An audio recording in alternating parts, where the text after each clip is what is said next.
अगर आप ब्रेन को सही तरीके से मैनेज कर गए तो अपने को, अब जब धाराएं अपन पढ़ेंगे, आगे धाराएं आएंगी, तो उस धाराओं में उपधारा ही पढ़ेंगे और उपधाराओं में आएंगे उपबंध। क्योंकि अगर पिछले 2 बार के एग्जाम के ट्रेंड को देखें तो धाराओं के उपबंध से भी उसने 1-2 बार क्वेश्चन निकाले हैं। ठीक है, तो पर्टिकुलर धाराओं की उपधाराओं पे चलेंगे। जल्दी बैठिए भाई। तो मैं पहले से आपको एक सचेत कर रहा हूँ, दिमाग में एक अराउजल पैदा कर रहा हूँ कि यहाँ थोड़ा सा एक्टिव ज़्यादा होना है। ठीक है, कल हम कहाँ तक थे? 1993 में क्या स्टार्ट हो गया बेटा? डिस्ट्रिक्ट प्राइमरी एजुकेशन प्रोग्राम, जिला प्राथमिक शिक्षा कार्यक्रम हो गया। उसके बाद लिखें 1993 में ही, 1993 में ही देखो एक केस हुआ था। एक व्यक्ति का नाम था उन्नी कृष्णन, ठीक है, और उसका आंध्र प्रदेश सरकार के खिलाफ क्या हुआ था? केस हुआ था। और उस केस में जो आर्टिकल 45 में 1 से 14 वर्ष के बच्चे हेतु क्या देने की बात कही गई है? निःशुल्क शिक्षा देने की बात कही गई है। इस केस को आधार मानकर ये केस लड़ा गया। उन्नी कृष्णन की क्या होती है? जीत होती है। और यहाँ से एक रास्ता खुलता है कि अब बच्चों को निःशुल्क और कैसी? अनिवार्य शिक्षा। कैसी बेटा? निःशुल्क और अनिवार्य शिक्षा सरकार को देनी होगी, ये बात रखी गई। तो आजाद भारत से पहले की अगर बात करें, ठीक है, तो गोखले के मांग पत्र को क्या कहा जाता है? आरटी का प्रथम दस्तावेज। और वास्तविकता की बात करें तो आजादी से पहले को लेना देना ही नहीं रहा, उसके बाद तो सारा सेटअप बदल गया, प्रशासन बदल गया। तो 1993 में उन्नी कृष्णन बनाम आंध्र प्रदेश सरकार, क्या दोस्तों? उन्नी कृष्णन बनाम कैसी?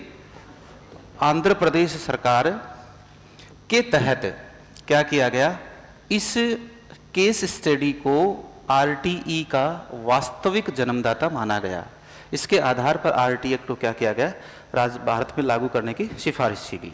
ठीक है, उसके बाद एक चीज हमने वो लिख ली थी क्या? राष्ट्रीय साक्षरता मिशन कल लिख लिया था क्या?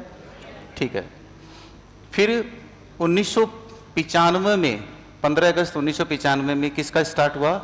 एमडीएम का प्रारंभ हुआ। किसका प्रारंभ हुआ? एमडीएम का प्रारंभ। तो अपने को पहले तो ये लिखना है, ठीक है, उन्नी कृष्णन बनाम क्या? आंध्र प्रदेश सरकार केस को आरटीई एक्ट का वास्तविक जन्मदाता माना जाता है। फिर कौन सा फैक्ट लिखेंगे? 1995, ठीक है, एमडीएम की क्या हुई? शुरुआत हुई। ओके, उसके बाद में 1996 में 1996 में स्कूल चलो अभियान की शुरुआत हुई। किसकी शुरुआत हुई बेटा? स्कूल चलो अभियान की शुरुआत हुई, ठीक है, और यह शुरुआत देश में सबसे पहले राजस्थान में हुई थी। ठीक है, राजस्थान में स्कूल चलो अभियान की शुरुआत हुई थी। नंबर 2, बिहार में चरवाहा विद्यालयों की, कौन सी? चरवाहा विद्यालयों की स्थापना हुई। ठीक है, मतलब घुमक्कड़ विद्यालय की, आज यहाँ स्थापित हो गया, दूसरे दिन क्या हो गया? दूसरी जगह स्थापित हो गया। एक ऐसे मोबाइल स्कूल खोलेगा जो जगह जगह रुककर बच्चों को क्या करेंगे? साक्षरता देंगे। क्लियर? तो पहले अपन इसको लिखेंगे, लिखें 1993 में ही, 1993 में ही अनुच्छेद 45 की अनुशंसा, 1993 में ही अनुच्छेद 45 की अनुशंसा के आधार पर, अनुच्छेद 45 कि अनुशंसा मतलब सिफारिश, अनुशंसा के आधार पर ही उन्नी कृष्णन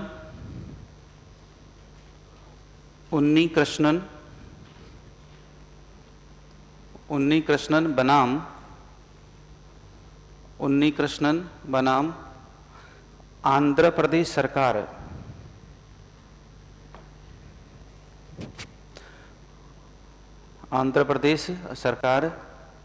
ठीक है, विवाद मामले से आंध्र प्रदेश सरकार विवाद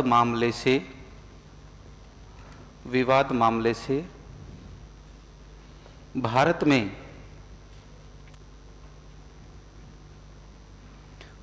में निशुल्क शिक्षा के प्रावधान को विवाद, ठीक है, में ठीक है, भारत में क्या मुझे दो, रुको कॉपी दो, अरे ठीक है, रुको। आंध्र प्रदेश सरकार विवाद मामले से भारत में निशुल्क शिक्षा के प्रावधान को माना गया, निशुल्क शिक्षा के प्रावधान को माना गया। अतः इसे आरटीई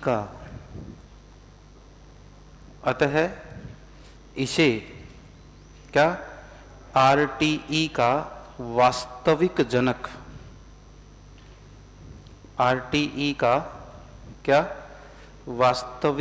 जनक माना जाता है। आरटीई का क्या माना जाता है बेटा? वास्तविक जनक माना जाता है। ठीक है, उसके बाद लिखें 1995 में, मैं कई बार क्या होता है कि लाइन बोलने के लिए दिमाग में फ्रेमिंग करनी पड़ती है, तो लाइन बोल जाता हूँ, उसमें आप घबराया मत करो, मैं वापस भी बोल दूंगा। ठीक है, लिखें 1995 में MDM, क्या बेटा? MDM mid day meal, MDM या अपराहन भोजन व्यवस्था, अपराहन दोपहर का होता है ना, अपराहन भोजन व्यवस्था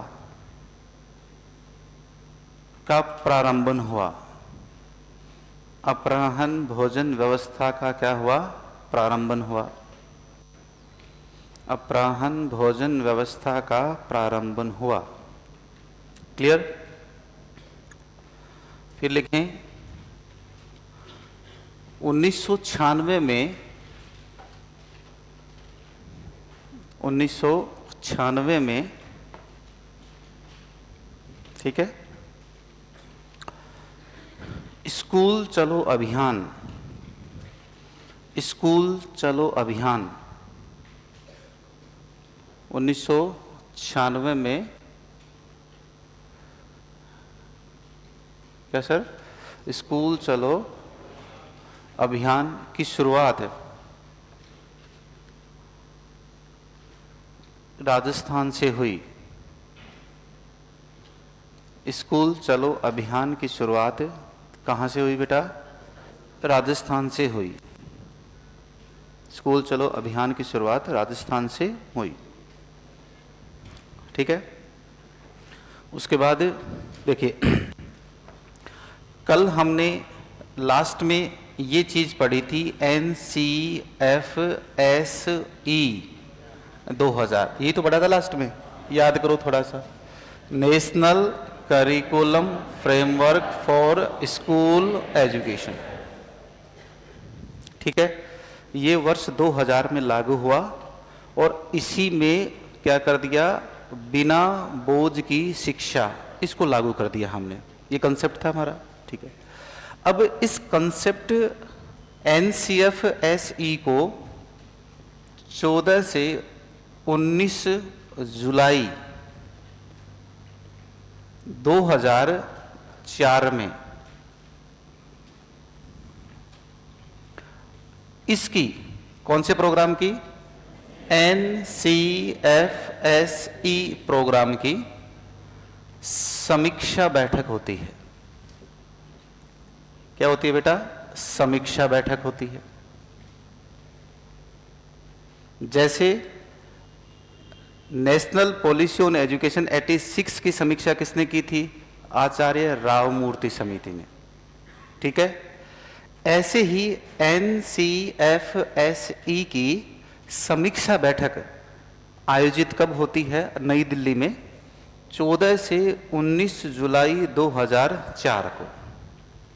क्लियर? और इसमें ये लोग भाग लेते हैं। एक तो लेते हैं यशपाल शर्मा समिति, क्योंकि इसी ने बनाया था इसको, तो यशपाल शर्मा समिति। क्लियर? उसके बाद प्रत्येक राज्य का बोर्ड परीक्षा प्रमुख, क्योंकि हमें पाठ्यक्रम में सुधार की बात करनी है। एक सेकंड रुक जाए, लिख देंगे। NCFSE, आपके पास एलईडी नहीं है के पास में?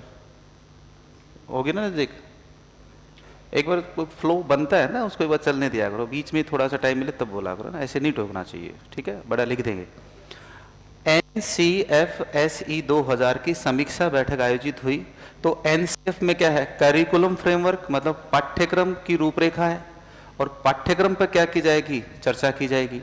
यही तो बात है ना। तो पाठ्यक्रम में सुधारों की बात कौन करेगा? जो परीक्षा लेगा। और परीक्षा कौन लेता है? बोर्ड परीक्षा लेने वाला।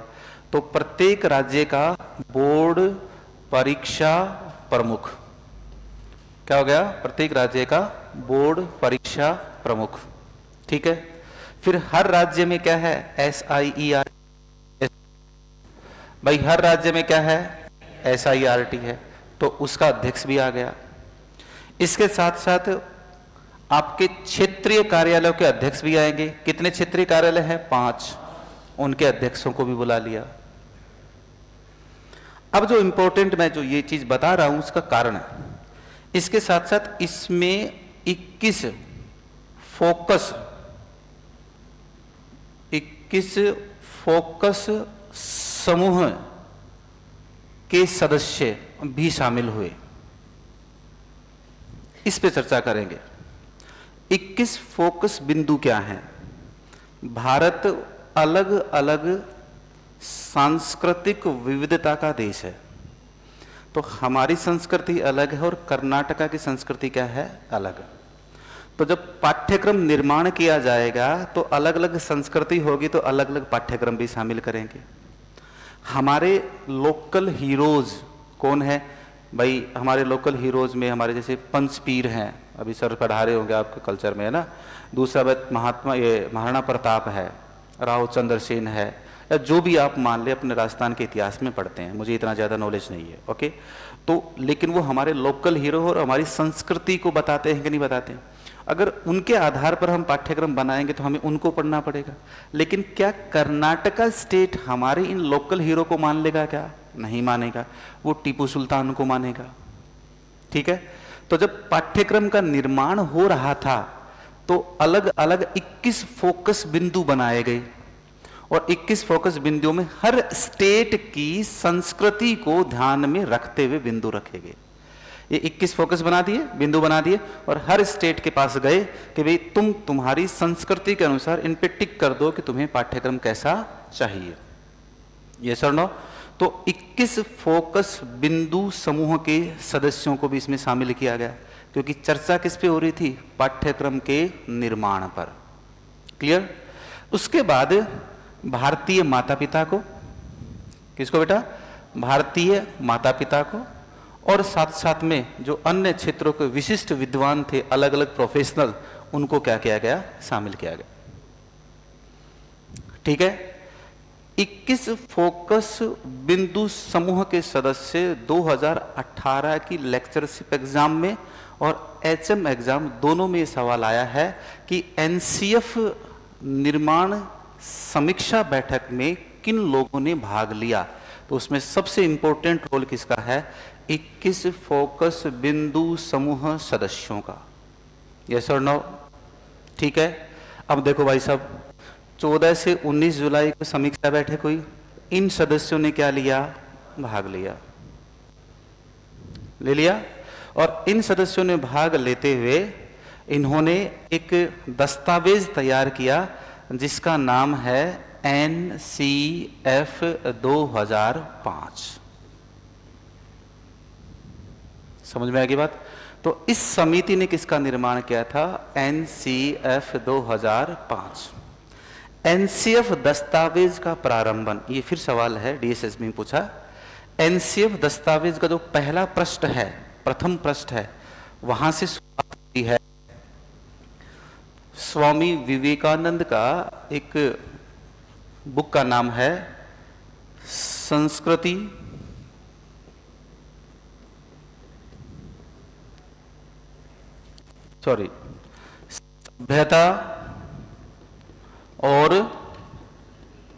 सभ्यता और प्रगति।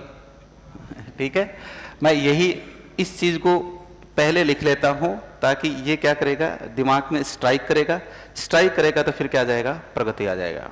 ठीक है, तो सभ्यता के साथ संस्कृति शब्द नहीं है, क्या नाम है? सभ्यता और प्रगति। ये एक लेख था, ठीक है, और उस लेख में एक लाइन है सृजनात्मक, एक लेख में क्या है? लाइन है, वर्तमान सरकार, जो वर्तमान परिदृश्य में युवा है वो सृजनात्मक संसार की ओर क्या हो रहा है? बढ़ रहा है, उससे उसको क्या करना है? दूर करना है। ये लाइन नहीं लिखेंगे अपने को सिर्फ इतना लिखना है कि NCF दस्तावेज का प्रारंभन क्या? सभ्यता और प्रगति नामक लेख से हुआ है। NCF 2005 आ गया, क्लियर है? उसके साथ साथ फिर 12 दिसंबर 2002 को क्या बन गया दोस्तों? मूल अधिकार आ गया कि नहीं आ गया? करवा दिया था ना ये बात मैंने कल? नहीं करवाया था? समझाया तो होगा। 12 दिसंबर 2002 को, ठीक है, लिखवाया नहीं होगा, कोई बात नहीं। क्या किया? 86वां संविधान संशोधन हुआ, ओके, और शिक्षा को भारतीयों का 6 से 14 वर्ष हेतु क्या घोषित कर दिया बेटा? मूल अधिकार घोषित कर दिया। इसके साथ साथ 51 क और ट और या 51 ए और के में शिक्षा को मूल कर्तव्यों की श्रेणी में भी रख दिया। 51 ए, यहां पर क्या ये वाला, ये तो अनुच्छेद 21 क भाग 3 में, और मूल कर्तव्य कहां रख दिया? आपका मूल कर्तव्य की बता रहा था मैं, तो 51 क ट या 51 ए के में शिक्षा को मूल कर्तव्य घोषित कर दिया, ठीक है। और 6 से 14 वर्ष के बच्चों के लिए शिक्षा क्या होगी? मूल अधिकार होगी। ये कौन से संविधान संशोधन से? 86वें संविधान संशोधन से 12 दिसंबर 2002 को ये हुआ, ठीक है। और इसमें क्या रख दिया गया? कहाँ रखा गया? अनुच्छेद 21 का भाग 3 में। तो ये तो हो गया भाग 3 और ये हो गया भाग 4, ओके। अब 2005 में कांग्रेस का राष्ट्रीय अधिवेशन होता है और उस अधिवेशन की अध्यक्षता करती हैं सोनिया गांधी। और उस अध्यक्षता में पहली बार RTE एक्ट 2009 का ड्राफ्ट तैयार किया गया। क्या किया गया? ड्राफ्ट तैयार किया गया। तो RTE एक्ट के ड्राफ्टिंग कमेटी की अध्यक्ष कौन थी? सोनिया गांधी। क्या थी? सोनिया गांधी, ओके। और अब हम क्या बनाएंगे, 2009 में आरटी एक्ट दस्तावेज का निर्माण करेंगे, क्योंकि ड्राफ्ट बन गया, 3-4 साल लग गए इसके ड्राफ्टिंग को होने और फिर हम 1 अप्रैल 2010 को इसको क्या करेंगे, लागू करेंगे। ठीक है, अब सुनो, आरटी एक्ट को हम 3 भागों में पढ़ेंगे। एक पढ़ेंगे आरटी एक्ट की कानूनी प्रक्रिया। किसमें पढ़ेंगे बेटा, आरटी एक्ट की कानूनी प्रक्रिया। दूसरा पढ़ेंगे आरटी एक्ट की क्या, संरचना। क्या पढ़ेंगे, संरचना। और तीसरे पार्ट में पढ़ेंगे आरटी एक्ट की अनुसूची। क्या पढ़ेंगे, अनुसूची। ठीक है, तो 3 पार्ट हो गए। पहली तो लीगल प्रोसेस, दूसरा क्या है, संरचना, और तीसरा क्या है बेटा, अनुसूची। ओके, तो पहले वाले को एक बार लिख लेते हैं व्यवस्थित तरीके से, फिर आगे चलेंगे। लिखो,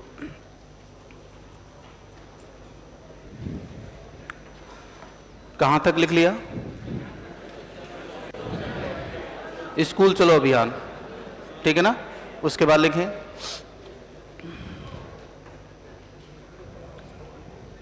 लिखें 12 दिसंबर 2002 को, सारे लिखवा देंगे, टेंशन मत ले।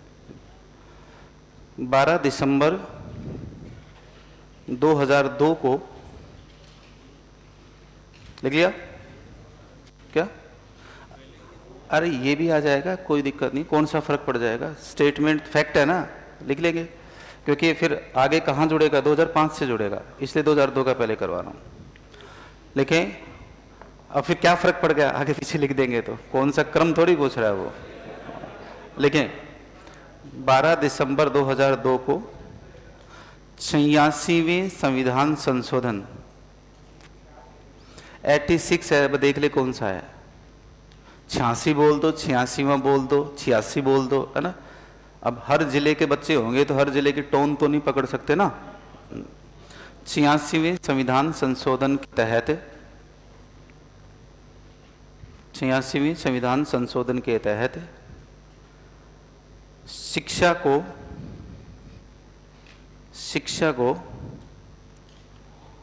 86वें संविधान संशोधन के तहत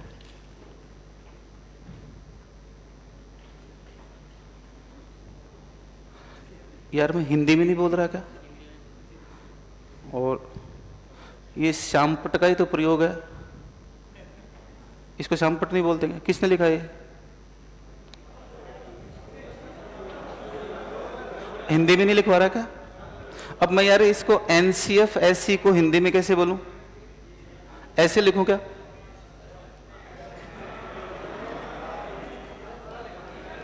ऐसे लिखूं, ना ना ना ना लिखूंगा ही नहीं ना अरे मुझे पढ़ाना कैसे मुझे पता है, ठीक है, आई बात सुन। और ये और श्यामपट का प्रयोग कैसे करते हैं, मैंने पूरा भर रखा है, अरे उसको जगाओ, कोई नींद में तो नहीं है वो। ओके ओके हो गया, समझ गया भावना को। हाँ, 12 दिसंबर 2002 को 86वें संविधान संशोधन के तहत शिक्षा को, लिख लिया, शिक्षा को 6 से 14 वर्ष के, 6 से 14 वर्ष के बच्चों हेतु, 6 से 14 वर्ष के बच्चों हेतु मूल अधिकार घोषित किया गया। 6 से 14 वर्ष के बच्चों हेतु क्या किया गया बेटा, मूल अधिकार घोषित किया गया,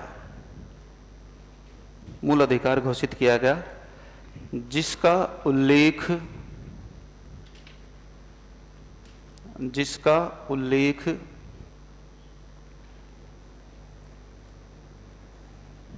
लिख लिया, अनुच्छेद 21 का, अनुच्छेद कितना बेटा, 21 का 21A लिख लो, तथा भाग 3 में किया गया, अनुच्छेद 21 क। अब देखो यहाँ अगर मारवाड़ के बोले हैं तो वो तो बोलेंगे क है ना, है ना, और फिर इधर भरतपुर वाला को क, है ना। आगे क्या होगा, है ना। तो 21A लिख लो आप, तो सारों का सलट जाएगा। और भाग 3 में किया गया, कर दिया, ठीक है जनाब। फिर लिखें इसके साथ साथ, इसके साथ साथ, इसके साथ साथ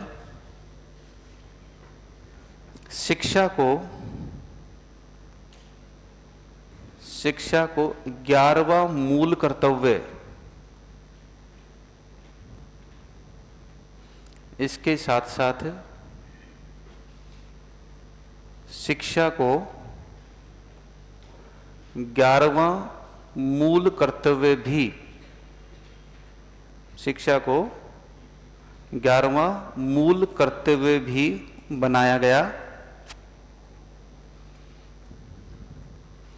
शिक्षा को 11वां मूल कर्तव्य भी बनाया गया, जिसका उल्लेख,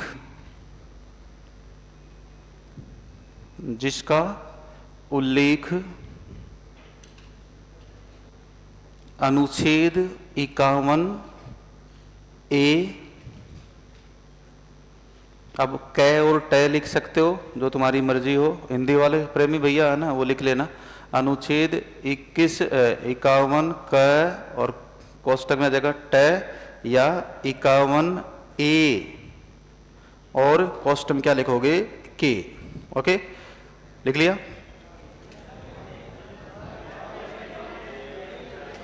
अरे सुनो, हैं जो मर्जी हो वो लिख लो। दोनों बोल दिए कि नहीं बोल दिए, अपनी सुविधा है वो तो। इसमें मैं एक क्यों बोलूं कि एक लिखो, दोनों ही है। हिंदी में क्या लिखोगे, 51 का टै, और अंग्रेजी में लिखना चाहो तो क्या। अब इसमें ये क्या बात हुई कि सर एक लिखा हो, एक क्यों लिखाऊं, जो मर्जी हो वैसे लिख लो। अगर ऐसा नहीं है तो ओब्लिक लागू, दोनों लिख लो। अरे वास्तव में L1 की तैयारी कर तो रहे हो ना, ईमानदारी से शक होता है कई बार आप लोगों पर। हाँ, आगे लिखे 51 क ट 51A के, जो भी आपको लिखना है वो लिख लिया। भाग 4, भाग 4 में किया गया।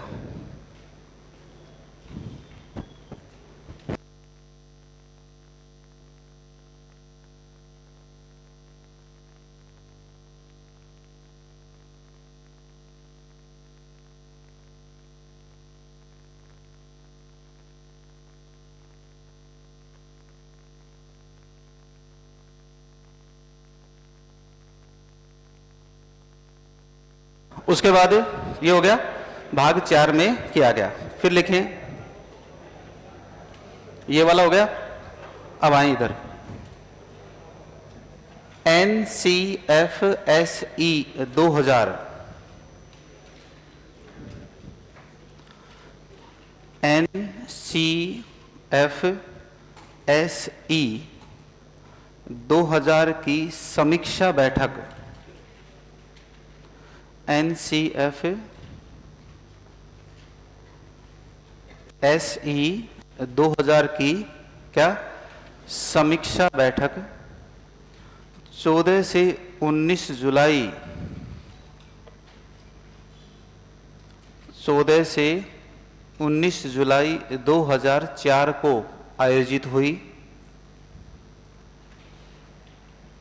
14 से 19 जुलाई 2004 को क्या हुई, आयोजित हुई। इसमें निम्न सदस्यों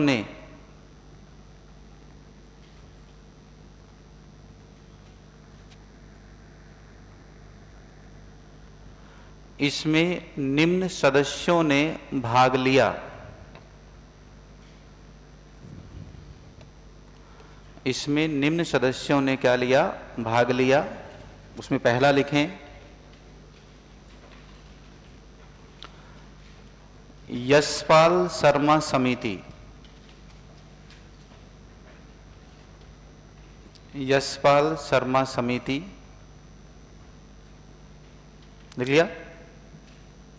नंबर 2, बोर्ड परीक्षा प्रमुख। हर राज्य का बोर्ड परीक्षा प्रमुख होगा कोई, बोर्ड परीक्षा प्रमुख, बोर्ड परीक्षा प्रमुख, लिख लिया। फिर लिखें एनसीईआरटी के तीसरा, तो मैं कोई लाइन लिखवाने के लिए और शब्द नहीं ले सकता क्या? हाँ, एनसीईआरटी के क्षेत्रीय कार्यालय प्रमुख। एनसीईआरटी के 5 क्षेत्रीय कार्यालय नहीं है क्या? एनसीईआरटी के क्या, ये लिख तो रखा है देखो, एनसीईआरटी के क्षेत्रीय कार्यालय प्रमुख। फिर लिखें, लिख लो तो बना, एसआईईआरटी प्रमुख, एसआईईआरटी प्रमुख, एसआईईआरटी प्रमुख, लिख लिया। फिर लिखें 21 फोकस, 21 फोकस बिंदु, 21 फोकस बिंदु समूह सदस्य, 21 फोकस बिंदु समूह सदस्य। ओके, अब देखो बच्चे के लिए पाठ्यक्रम निर्माण हो रहा है, तो बच्चा तो भाग नहीं लेगा, लेकिन बच्चे के कौन लेंगे?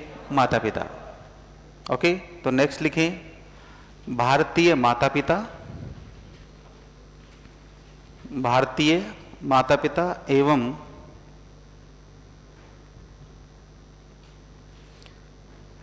विशिष्ट विद्वान समूह है, जो अलग अलग क्षेत्रों में अच्छा हो, विशिष्ट विद्वान समूह है, विशिष्ट विद्वान समूह है।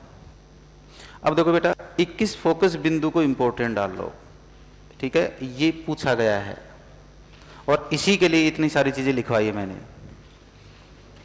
21 फोकस बिंदु समूह है,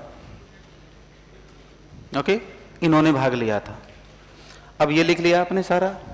अब अपन क्या लिखेंगे, नीचे से क्या लिखेंगे? इन लोगों की आम सहमति पर क्या बनाया गया? NCF 2005 नामक दस्तावेज तैयार हुआ। तो नीचे लिखें, अब लिख लिया, लिख लिया ना सारा। अब मैं बोल रहा हूं वो लिखो, इन सब की आम सहमति पर, इन सब की क्या, आम सहमति पर NCF 2005, NCF 2005 नामक दस्तावेज का निर्माण हुआ। NCF 2005 नामक किसका हुआ? दस्तावेज का निर्माण हुआ। हो गया।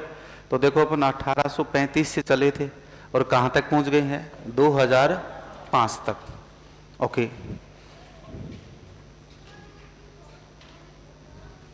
क्या कह रहे हो? हाँ, थोड़ा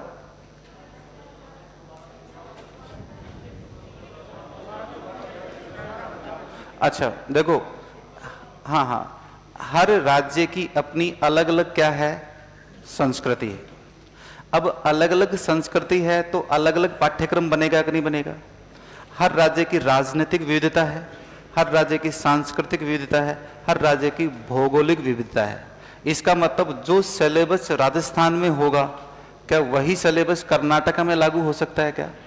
या वही सिलेबस आप कहाँ जम्मू कश्मीर में लागू कर सकते हो? नहीं। इसलिए पाठ्यक्रम निर्माण के लिए अलग अलग 21 बिंदु तैयार किए गए, जिनको फोकस में रखा गया कि भैया हमें इन बिंदुओं के आधार पर हर राज्य का क्या बनाना है? पाठ्यक्रम बनाना है।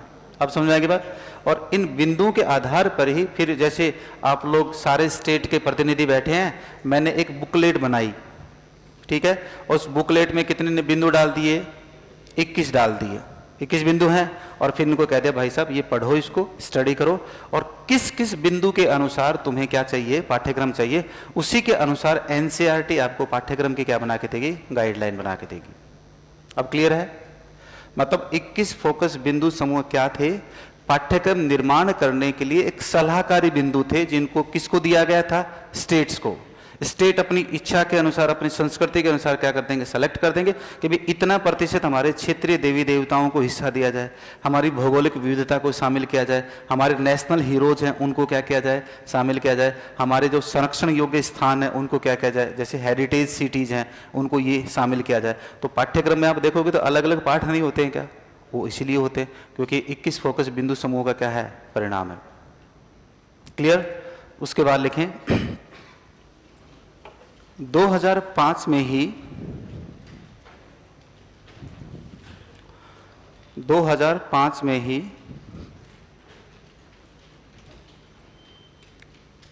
सोनिया गांधी के नेतृत्व में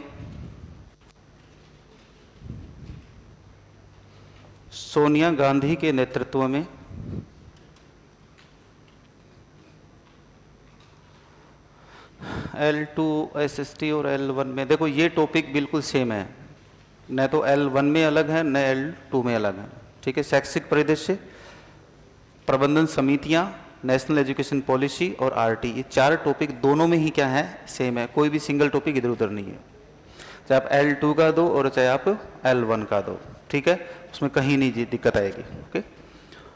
2005 में ही सोनिया गांधी के नेतृत्व में आरटीई एक्ट,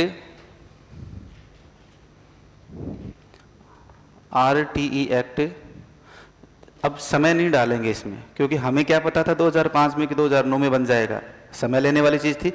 आरटीई एक्ट का लिखो, आरटी एक्ट का ड्राफ्ट तैयार किया गया। थोड़ी सी आवाज को और कम करना यार, गूंज रही है, हल्की सी कम कर दे। आरटी एक्ट का क्या किया गया, ड्राफ्ट तैयार किया गया। क्या किया गया, ड्राफ्ट तैयार किया गया। 2005 में ही सोनिया गांधी के नेतृत्व में आरटीई का क्या किया गया, ड्राफ्ट तैयार किया। अतः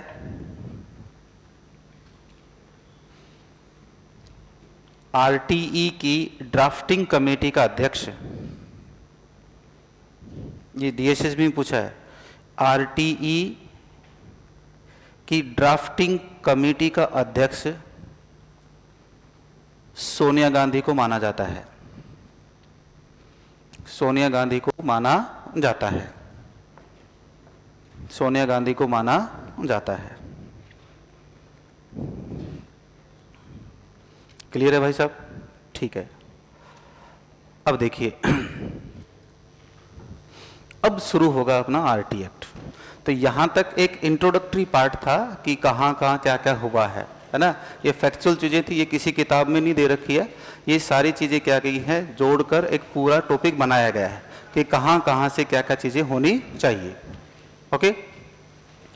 अब आप हेडिंग डालें, आरटीई एक्ट की कानूनी प्रक्रिया। आरटीई एक्ट की कानूनी प्रक्रिया, आरटीई एक्ट की कानूनी प्रक्रिया, legal process of RT act.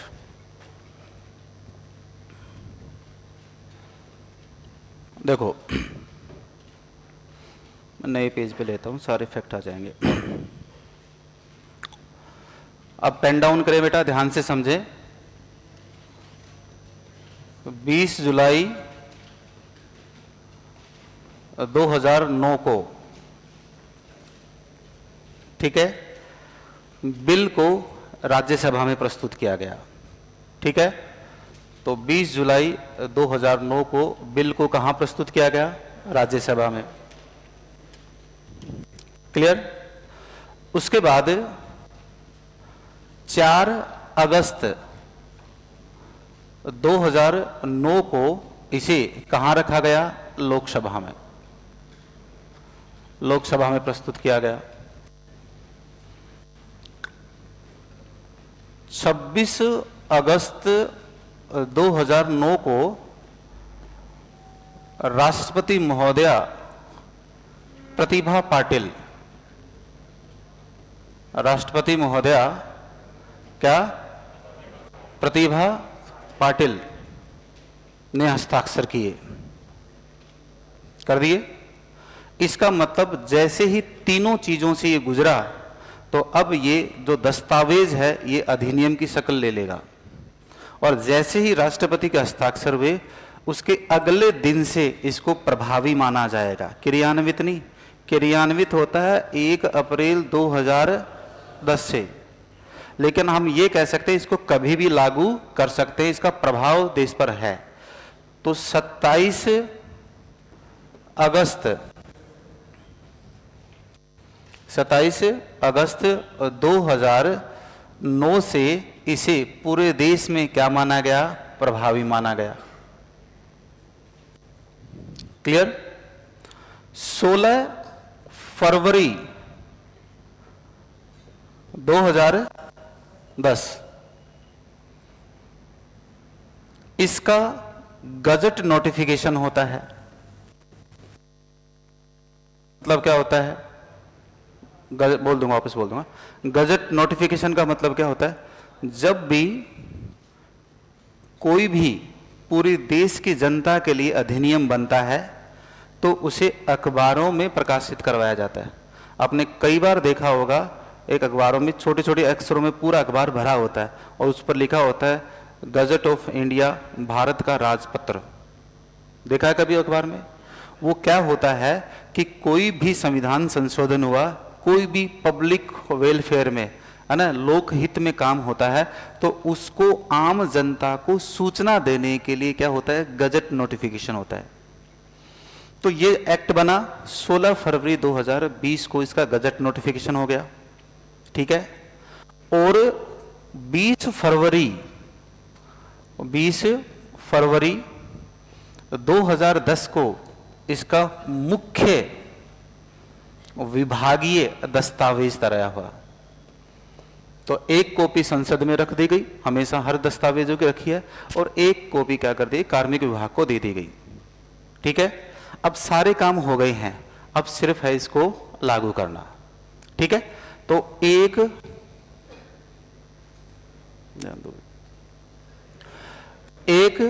अप्रैल 2010 को, अब अगर संविधान के लागू होने के बाद आप साल गिने 1950 से लेकर 2010 तक, तो 60वां गणतंत्र मना रहा है भारत। कौन सा गणतंत्र? 60वां, ठीक है। तो 60वें गणतंत्र में और केंद्रीय अधिनियम संख्या, क्या दोस्तों, केंद्रीय अधिनियम संख्या 35। अब इसको क्लियर कर देता हूं मैं। हर साल केंद्र स्तर पर कोई ना कोई संशोधन होते हैं, हर साल होते हैं संसद में, भाई कोई चीज है उसमें क्या किया जाएगा, संशोधन किया जाएगा। तो उस साल जो 35वां संशोधन था, जैसे पहला संशोधन मान लीजिए जनवरी में हो गया हो, दूसरा फरवरी में हो गया, तीसरा भी फरवरी में हो गया, 30 तक फरवरी में हो गया हो, ठीक है, 33 34 मान लीजिए मार्च में हो गए हो, और 1 अप्रैल 2010 तक लागू करते समय हमने संशोधन कितने कर लिए थे, 35। तो 2010 के केंद्रीय अधिनियम संख्या 35 के अनुसार 1 अप्रैल 2010 को निशुल्क, क्या दोस्तों, निशुल्क, बोलो पूरा नाम, निशुल्क एवं अनिवार्य,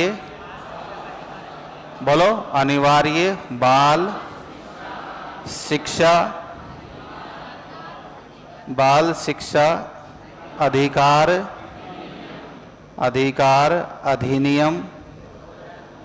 अधिनियम 2009, ठीक है, क्या हुआ, लागू हुआ। छोड़कर जम्मू कश्मीर राज्य को, किसको छोड़कर? जम्मू कश्मीर राज्य को। क्लियर है? और इस समय जो ये लागू हुआ, इसके अंदर दोस्तों 7 अध्याय, कितने अध्याय? 7 अध्याय प्लस कितनी धाराएं? 38 धाराएं, और एक क्या थी? अनुसूची शामिल थी। एक क्या थी? अनुसूची शामिल थी। ठीक है। उसके बाद थोड़ा सा ध्यान देना, हल्का सा टेक्निकली डिफिकल्ट होगा यहां पर। 19 जून 2012 को, ठीक है, संविधान संशोधन होता है, और उसके अंतर्गत RTE 2012 को निर्मित किया जाता है। ठीक है। और जब 2012 में 19 जून को संविधान संशोधन हुआ, राष्ट्रपति के हस्ताक्षर हुए इस पर, तो 20 जून का बेटा 20 जून 2012 को क्या लागू हुआ? RTE 2012। और इसमें एक महत्वपूर्ण बदलाव किया गया कि जो 38वीं धारा है उसकी शक्तियों का उपयोग करते हुए एक धारा और जोड़ी गई। कौन सी जोड़ेगी? 39वीं।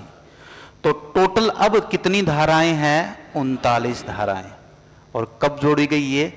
20 जून 2012। ये फैक्ट याद होना चाहिए आपको। इसके साथ साथ 2012 के RTE एक्ट में निशक्त बालक के स्थान पर अभावग्रस्त बालक की कल्पना की गई। वो मैं आगे लिखवा दूंगा। ठीक है। जब RTE एक्ट की धारा 2 की उपधाराएं पढ़ाऊंगा ना, 17, मैं उसमें करवा दूंगा कि कहां पर क्या चेंज किया गया। यहां तक ठीक है? ओके। तो ध्यान से देखो, 20 जुलाई 2009 को कहां, क्या बेटा बताओ, कहां पर? फिर 4 अगस्त 2009 को लोकसभा। क्लियर?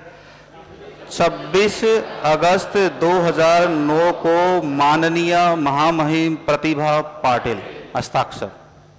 27 तारीख से प्रभावी हो गया। प्रभावी मतलब उसको लागू कब करेंगे ये अलग बात है, ठीक है, लेकिन वो प्रभावी माना जाएगा, इफेक्टेड है अब देश उससे, कि इसको हम कभी भी लागू कर सकते हैं हमारी सुविधा के अनुसार।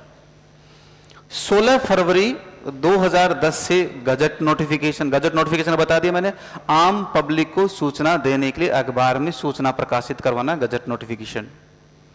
20 फरवरी को मुख्य डॉक्यूमेंट तैयार हो गया, और 1 अप्रैल 2010 को बोलो निशुल्क एवं अनिवार्य बाल शिक्षा अधिकार अधिनियम 2009 पूरे देश में लागू हुआ, छोड़कर जम्मू कश्मीर राज्य में। क्लियर? साथ साथ में जितने भी धार्मिक शिवालय हैं या धार्मिक शिक्षा देने वाले संगठनों में RTE एक्ट लागू नहीं होगा, यह बात कही गई। यहां तक क्लियर है? अब हुआ क्या, जब ये लागू हुआ 1 अप्रैल 2010 को, तो उसमें कितने अध्याय थे? धारा, अनुसूची। क्लियर है? अब संशोधन होता है 2012 में, और वो संशोधन कब होता है? 19 जून 2012 को। ठीक है। महामहिम राष्ट्रपति महोदय के क्या होते हैं? हस्ताक्षर होते हैं, और उसको 20 जून 2012 को RTE एक्ट संशोधन अधिनियम 2012 के रूप में भारत में लागू किया जाता है। 2 परिवर्तन किए जाते हैं। एक तो धारा कौन सी? 38 के स्थान पर कितनी जोड़ दी गई? 39वीं धारा जोड़ दी गई। और एक निशक्त जन बालक के स्थान पर अभावग्रस्त बालकों में विकलांगता शब्द जोड़ा गया, जिसके लिए हम दिव्यांग जन शब्द कहते हैं। अब समझ में आएगी बात? चलो ठीक है। ये किस लेवल पे हो रहा है? नेशनल लेवल पे। कहां हो रहा है? नेशनल लेवल पे। कौन सा गणतंत्र है तब?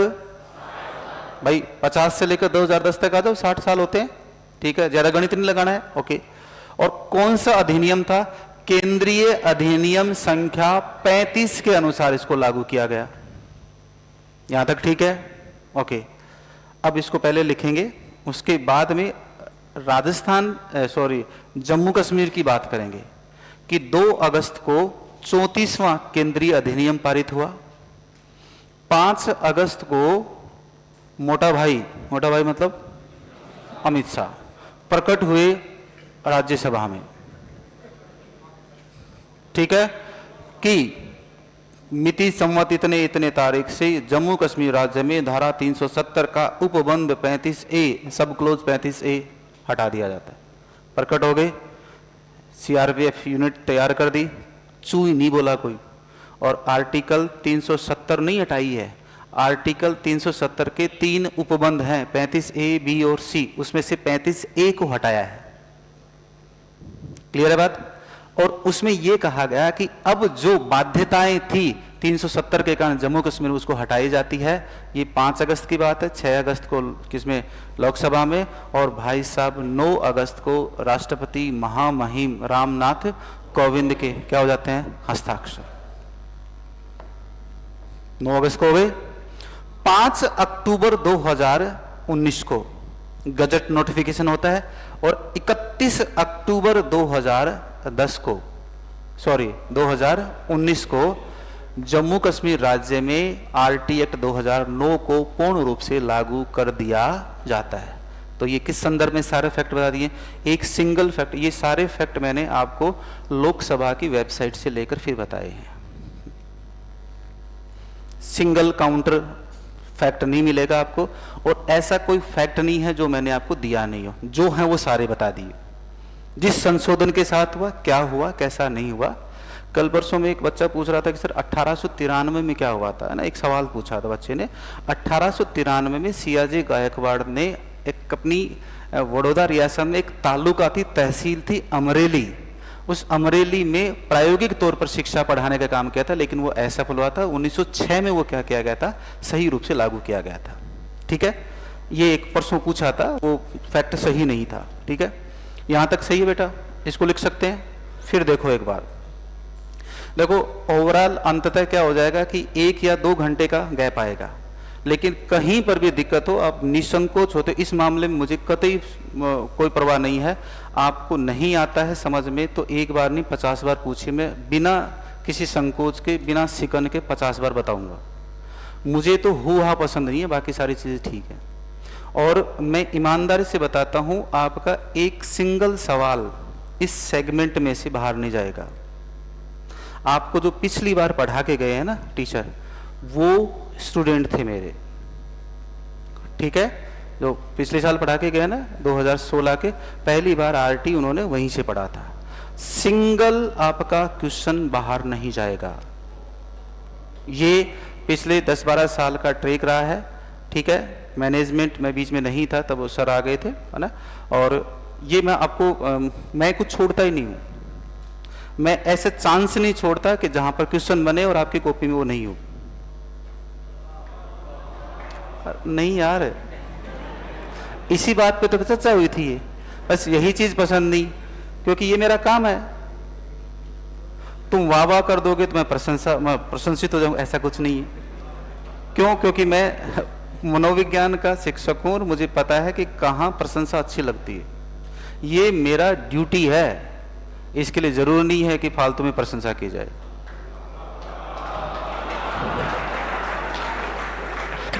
अब लिखो बेटा, चलो शुरू हो जाओ।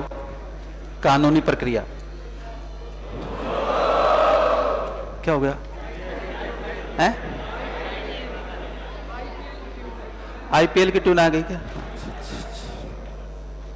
बेटा कभी तुम्हारी जिंदगी की भी आईपीएल हो जाएगा शुरू। लिखो, एक लंबा सांस लो। अब लिखो, ओए लिखो, आरटीई 2009 की कानूनी प्रक्रिया। लिख लिया? लिखें 20 जुलाई। अरे एक शब्द ही बोला है, पीछे देखने लग गई मैडम। एक ही तो शब्द बोला है 20 जुलाई। अब इसमें क्या रिपीट करूं? भाई एक शब्द बोला मैंने, क्या? 20 जुलाई, इसके अलावा कुछ बोला ही नहीं है। लिखो 20 जुलाई 2009 को, 20 जुलाई 2009 को अधिनियम को राज्यसभा में प्रस्तुत किया गया। अब वो उनकी मर्जी है, कोई से भी सदन में, अब इतना पॉलिटिकल मुझे नहीं आती है साइंस से ना, अब वो कौन से सदन में क्यों किया वो तो वो जाने, भगवान जाने, उनकी मर्जी जाने, लेकिन पहले किया गया था राज्यसभा में। 20 जुलाई 2009 को अधिनियम को राज्यसभा में प्रस्तुत किया गया। कर दिया? आगे लिखें 4 अगस्त 2009 को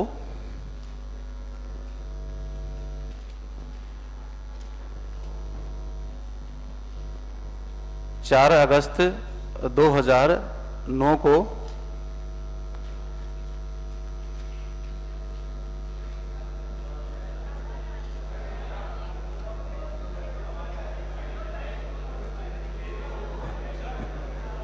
कुछ नहीं याद, 4 अगस्त 2009 को अधिनियम को लोकसभा में प्रस्तुत किया गया। 9 को लोकसभा में प्रस्तुत किया गया।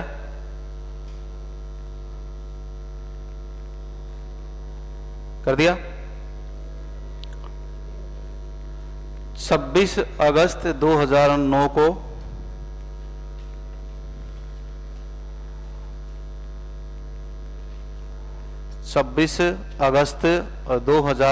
को लिख लिया, राष्ट्रपति प्रतिभा पाटिल द्वारा हस्ताक्षर हुए। राष्ट्रपति प्रतिभा पाटिल, ठीक है, कि क्या हुए? हस्ताक्षर हुए।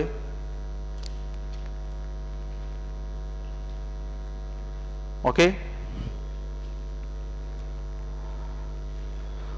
26 अगस्त 2009 को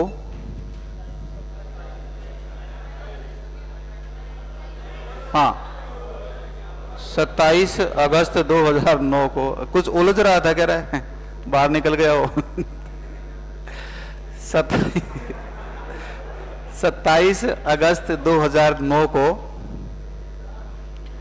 अधिनियम प्रभावी हुआ। 27 अगस्त 2009 को क्या हुआ? अधिनियम क्या हुआ? प्रभावी हुआ। ठीक है, फिर लिखें 16 फरवरी 2010। 16 फरवरी 2010 अधिनियम का गजट नोटिफिकेशन।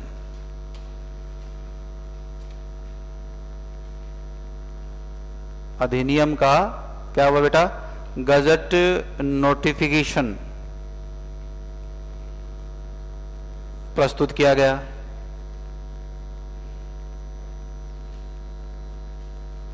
ओके।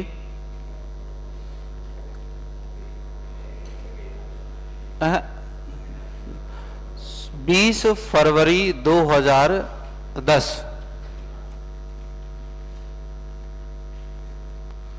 20 फरवरी 2010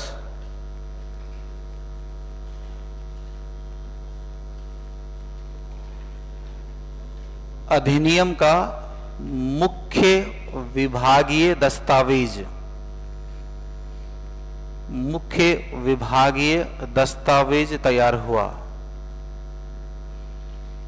मुख्य विभागीय दस्तावेज तैयार हुआ। मुख्य विभागीय दस्तावेज तैयार हुआ। यहां तक सही है? डाउट हो किसी को? सिर्फ डेट लिखी है अपन ने, एक राज्यसभा में, दूसरी लोकसभा में, तीसरी हस्ताक्षर हुए, चौथा गजट प्रभावी, पांचवा गजट नोटिफिकेशन, छठा मुख्य विभागीय दस्तावेज तैयार हुआ। यहां तक हो गया बेटा? ठीक है, अब आगे लिखो। 1 अप्रैल 2010 को 1 अप्रैल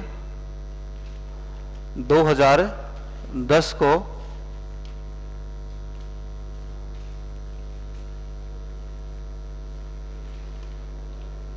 यार ये थोड़ा ज्यादा दूर हो गया, मेरे को दिख नहीं रहा, थोड़ा बड़ा कर दे इसको। 1 अप्रैल ये मतलब गजब के मॉड्यूल हैं कुछ, है ना। मतलब हे वो क्या बात है, हे प्रभु हे दीनानाथ, कहां से आए ये।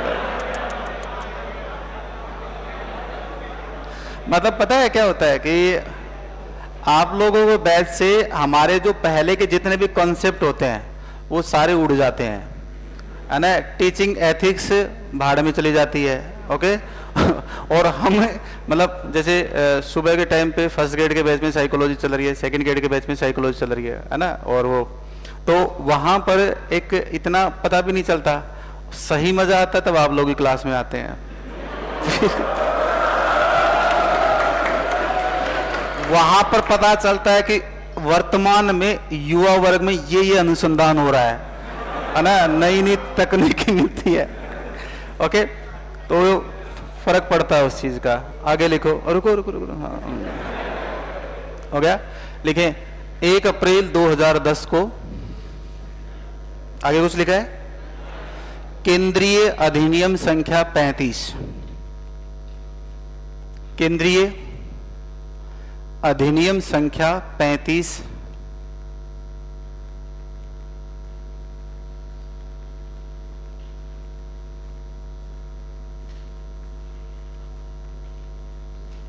अब यार स्पीड तो शायद मेरे हिसाब से लिख पा रहे हो आप अच्छे से, कोई दिक्कत थोड़ी है, सही है भैया, बोल दिया सबने सही है ना। और अब देखो, अब इस शैली में तो राज्यसभा में प्रस्तुत, तो राज्यसभा में रखेंगे। अब इसको ऐसे कैसे लिखूं, दूसरी शैली बताओ कि राज्यसभा में प्रस्तुत करो, तो ये तो लिखवाएंगे राज्यसभा में प्रस्तुत। अब इसको कैसे बदलूं, मुझे ये समझ में नहीं आ रहा है ना। आगे तो लिखें केंद्रीय अधिनियम संख्या 35 के अनुसार, केंद्रीय अधिनियम संख्या 35 के अनुसार 1 अप्रैल 2010 को केंद्रीय अधिनियम संख्या 35 के अनुसार, क्लियर। इन्वर्टेड कोमा शुरू करो बेटा, ओके। लिखें निशुल्क एवं अनिवार्य,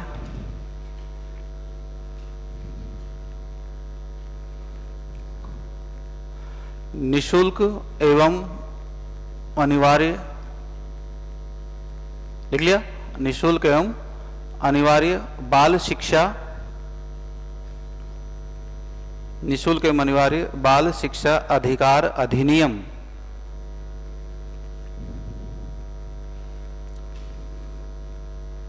बाल शिक्षा अधिकार अधिनियम 2009, 2009, इन्वर्टेड कोमा बंद कर दो बेटा, कर दिया। संपूर्ण भारतवर्ष में लागू हुआ, संपूर्ण भारतवर्ष में लागू हुआ,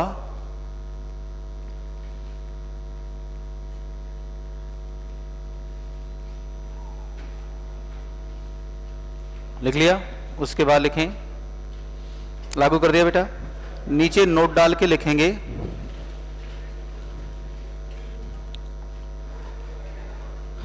1 अप्रैल 2010 को,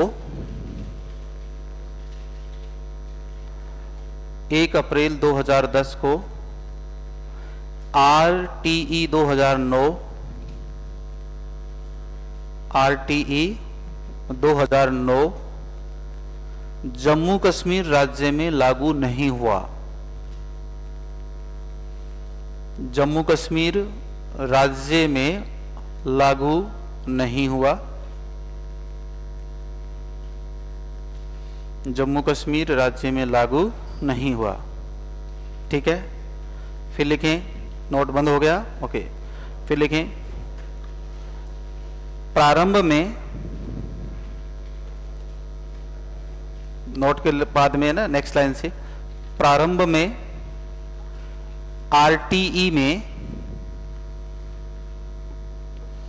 प्रारंभ में आरटीई में 7 अध्याय, प्रारंभ में आरटीई में कितने अध्याय? 7 अध्याय प्लस 38 धाराएं, 38 धाराएं व एक अनुसूची लागू की गई। एक अनुसूची लागू की गई। एक अनुसूची लागू की गई। शुरुआत में धाराएं कितनी थी बेटा? 38। अब अपन वो उल्लेख करेंगे जिसमें 38 के स्थान पर धाराएं कितनी हुई। तो प्रारंभिक चरण में आरटी एक्ट में धाराएं कितनी थी? 38। 2012 के बाद से धारा कितनी हो गई हैं? 39। ठीक है, अब नीचे लिखें, बताओ क्या लिखेंगे?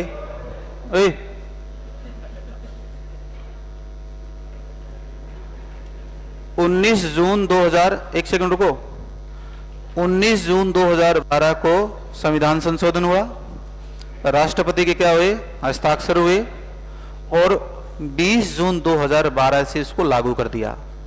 इसमें धारा 38 की शक्तियों का उपयोग करते हुए धारा 39 को निर्मित किया गया।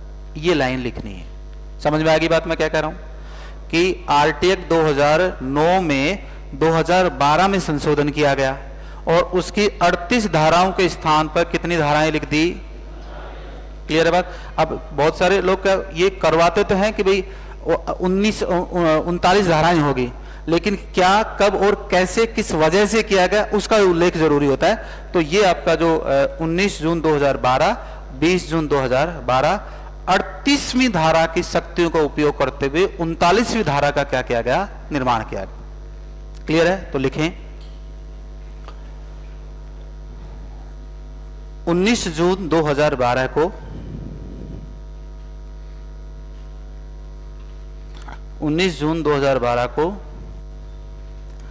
आरटी एक्ट 2009 में 19 जून 2012 को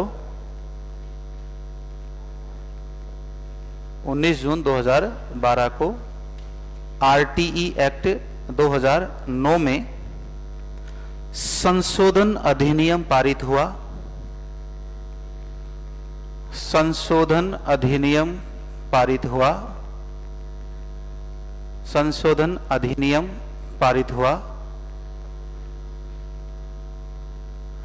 तथा राष्ट्रपति द्वारा हस्ताक्षर किए गए। संशोधन अधिनियम पारित हुआ वह क्या किया गया बेटा? राष्ट्रपति द्वारा हस्ताक्षर हुए। 20 जून 2012 से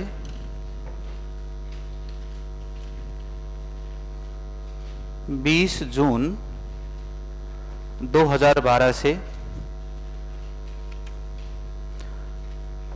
आरटीई संशोधन अधिनियम, अब 2009 के स्थान पर क्या बोलेंगे इसको? 2012।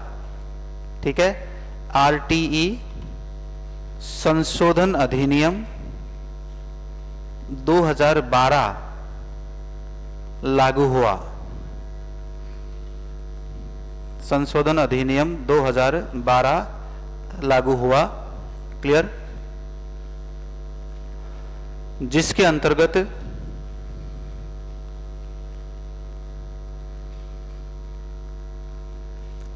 अंतर्गत धारा 38 की, जिसके अंतर्गत धारा किसकी? 38 की शक्तियों का प्रयोग करते हुए, धारा 38 की शक्तियों का क्या करते हुए? प्रयोग करते हुए धारा 39 का निर्माण किया गया। धारा 38 की शक्तियों का प्रयोग करते हुए धारा कितना 39 का 39 का क्या किया गया, निर्माण किया गया। इसलिए वर्तमान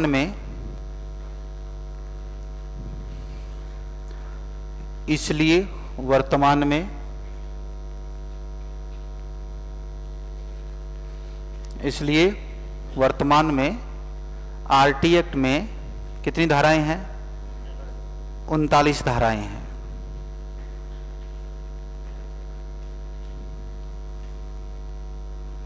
उनतालीस धाराएं हैं। इसी पर सवाल डीएसएसबी ने पूछा, ठीक है। आर्टिकल 39 का प्रावधान शामिल किया गया, ठीक है। आरटी एक्ट 2009 में, आरटी एक्ट 2012 में, आरटी एक्ट 2017 में, आरटी एक्ट 2019 में।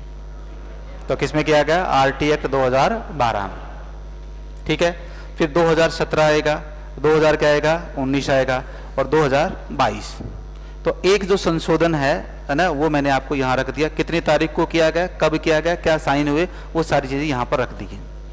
फिर जब हम आरटी एक्ट की धारा 2 पढ़ेंगे, उसकी उपधारा 4 पढ़ेंगे जहां बालक का वर्णन आएगा, उसमें फिर मैं बताऊंगा कि अभावग्रस्त और निःशक्तजन बालक के स्थान पर विकलांगता शब्द जोड़ा गया है, और वो भी कहां जोड़ा जाएगा, 19 जून 2012 को। तो जहां जो संबंध आएगा, संदर्भ आएगा, वहां रख देंगे। यहां तक क्लियर है, कोई डाउट नहीं है, ठीक है। अब यहां पर आप लिखें जम्मू कश्मीर के संदर्भ में। अब जम्मू कश्मीर में लागू करवाएंगे एक बार, है ना, फिर संरचना पर आएंगे, तो ये पूरा प्रोसेस हो जाएगा, सारे फैक्ट आ जाएंगे कानूनी प्रक्रिया के। जम्मू कश्मीर के संदर्भ में, जम्मू कश्मीर के संदर्भ में, यहां तक ठीक है बेटा, आगे चल सकता हूं, परमिशन है, ओके। अब देखो यहां पर जम्मू कश्मीर के संदर्भ में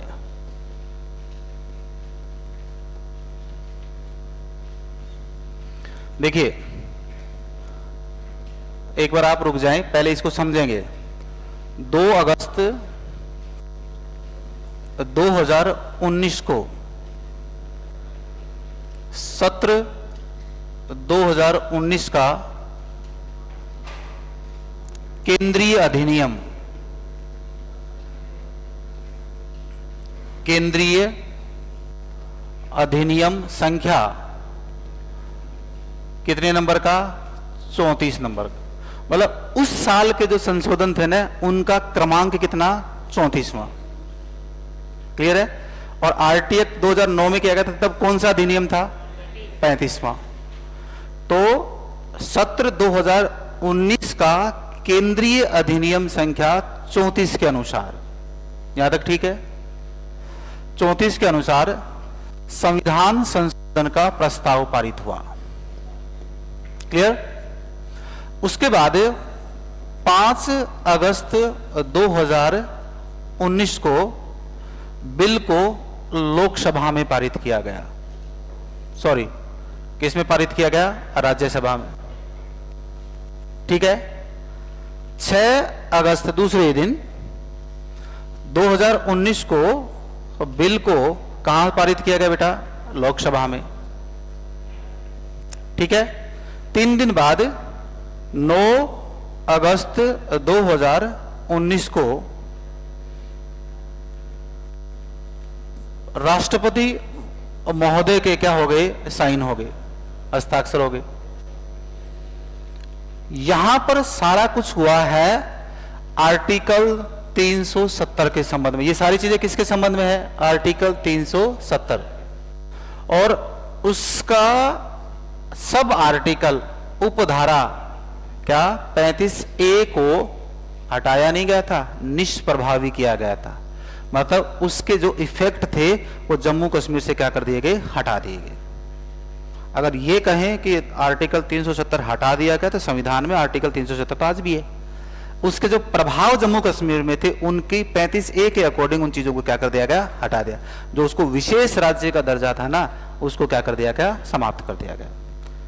क्लियर है। तो क्योंकि वहां पर वो अपना संविधान लागू करते थे, जम्मू कश्मीर में तो उन्होंने आरटी एक्ट को लागू नहीं कर रहे थे। हमने उस धारा को हटा दिया जिससे उसको विशेष राज्य का क्या मिला था, दर्जा। ठीक है, तो अब जैसे ये काम हुआ तो 5 अक्टूबर 2019 को क्या किया गया, गजट नोटिफिकेशन गजट में प्रकाशित कर दिया।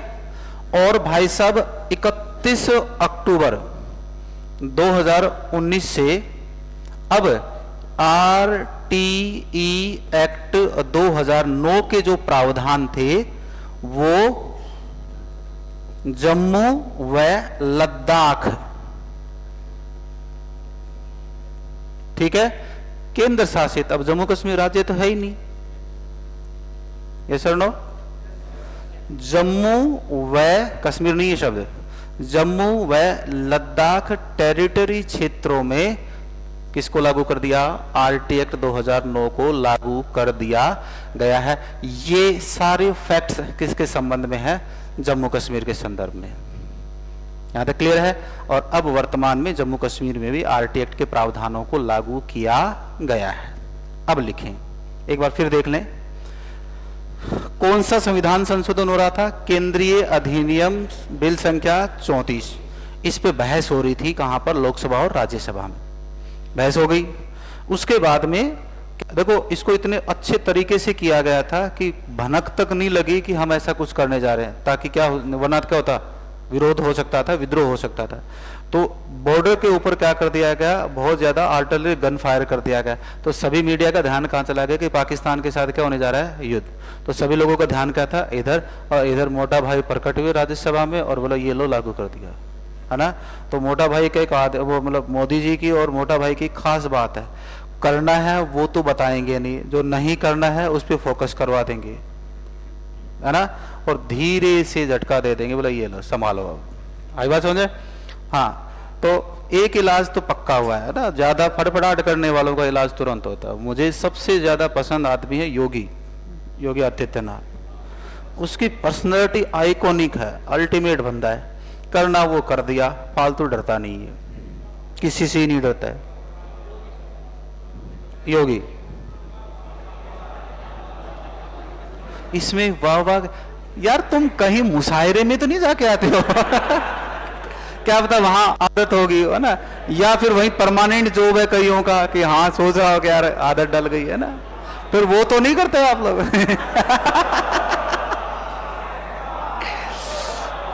लिखो 2 अगस्त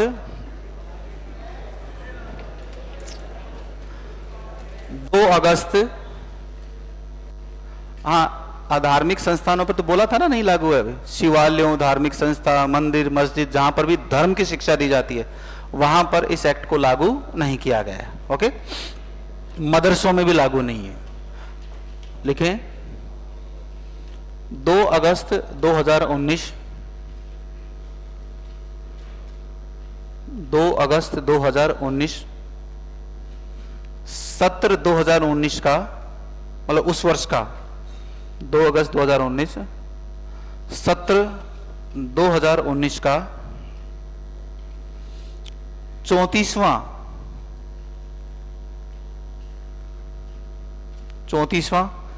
केंद्रीय संशोधन अधिनियम, 34वां केंद्रीय संशोधन अधिनियम पारित हुआ। केंद्रीय संशोधन अधिनियम क्या हुआ, पारित हुआ 34वां। फिर लिखें 5 अगस्त 2019 को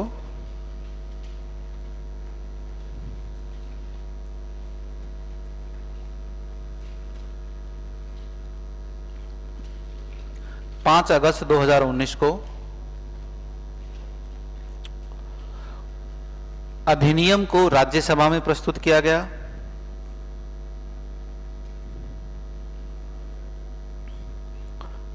अधिनियम को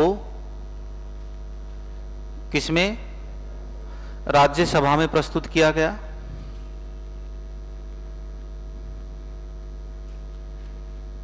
अधिनियम को राज्यसभा में प्रस्तुत किया गया। क्लियर? उसके बाद लिखें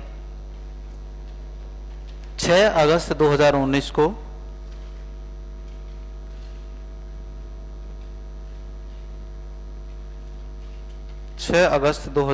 को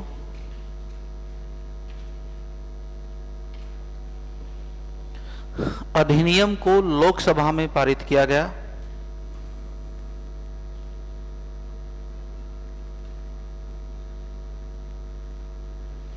अधिनियम को लोकसभा में पारित किया गया।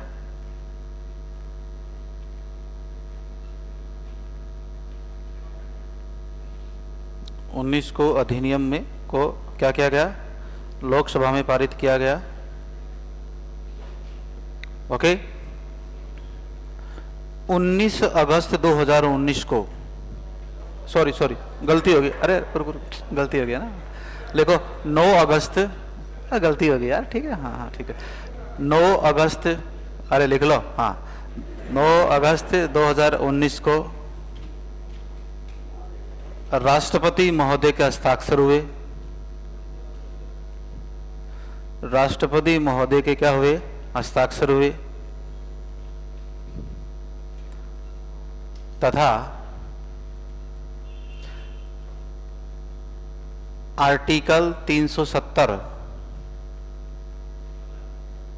हिंदी में लिख लो अनुच्छेद 370, ओके, वह तथा अनुच्छेद 370 लिख लो, धीरे बोल दिया ना, हाँ एक ही तो शब्द बोला है, तथा क्या? अनुच्छेद 370 की उपधारा 35A की उपधारा 35A को निष्प्रभावी किया गया। निष्प्रभावी का मतलब प्रभाव से हटा दिया गया। 35A को क्या कर दिया गया? निष्प्रभावी किया गया। निष्प्रभावी किया गया। क्लियर हो गया? तो ये तो किसकी बात की मैंने आपको? आर्टिकल 370 हटाने की। जब ये हटेगा तभी तो ये लागू होगा। क्लियर? लिखें फिर, धारा 370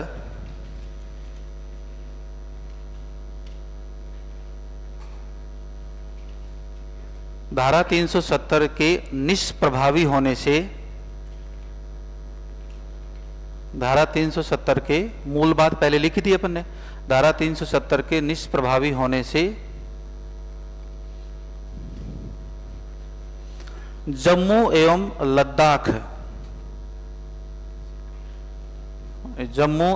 लद्दाख केंद्र शासित प्रदेशों में, सही बोल रहा हूँ क्या मैं? अरे केंद्र शासित प्रदेश ही तो है, वो टेरिटरी क्षेत्र है ना। जम्मू एवं लद्दाख केंद्र शासित प्रदेशों में, केंद्र शासित प्रदेशों में लिख लिया। आरटी एक्ट 2009 के, आरटीई एक्ट 2009 के,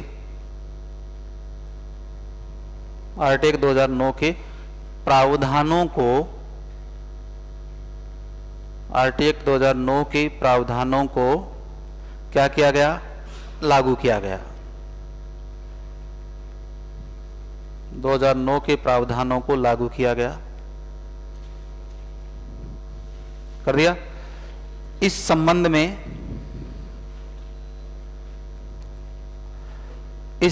में 5 अक्टूबर,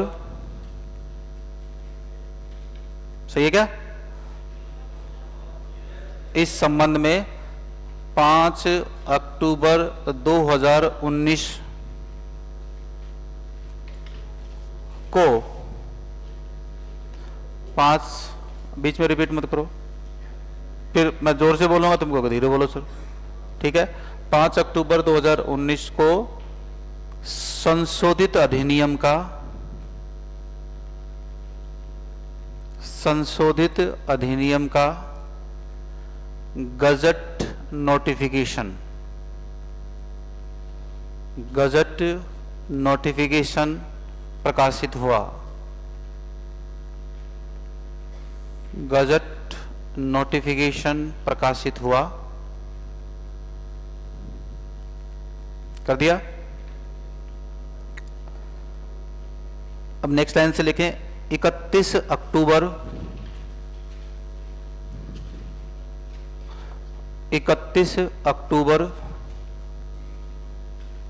2019 से आरटीई